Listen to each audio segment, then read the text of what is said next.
نو موږ یو ښایسته کلیوالې سیمې کې یو. دا چې موږ دلته څه کوو، قمر بنسټ دلته څه کوي، راځئ چې درته وښیم.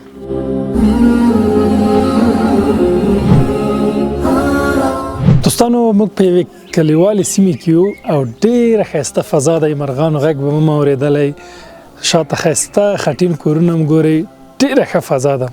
یو څه ته چې متوجه سوم دا د انسانانو هغه طبیعت او برداشتونه او احساسات دي که نه. ځینې خلک شاید ډېر خوشحاله وي چې هغوی په دغه ډول خټین کورونه ګوري یا پکې اوسیږي یا ورته چکر راځي. او ځینې انسانانو ته بیا د ښار هغه جګ بلډنګونه او د ښار ښکلاګانې ورته محترم وي. نو موږ یو ښایسته کلیوالې سیمې کې یو. دا چې موږ دلته څه کوو، قمر بنسټ دلته څه کوي، راځئ چې درته وښیم.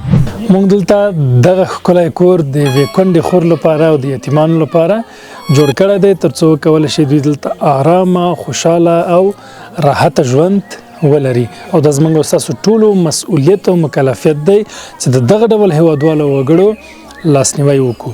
دې کې یو تشناب دی، یوه اشپزخانه ده، 2 دانې کوټې دي، 1 دانه دهلیز ده، یو ښه برابر کور دی د یو کوچني او برابر فامیل لپاره.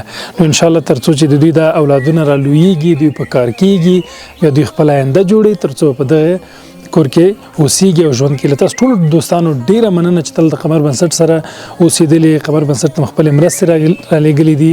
موږ به انشاءالله ستاسو مرستې دغسې مستحقو اړمنو خلکو پورې رسوو او د دوی ستونزې او مشکلات به پرې حل کوو.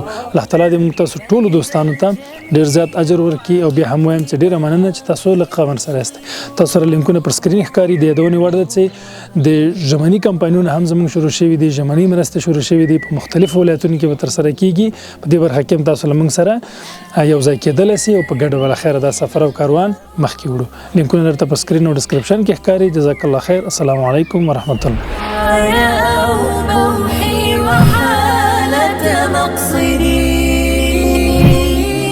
حتى يخلص للإله توجهي ولقد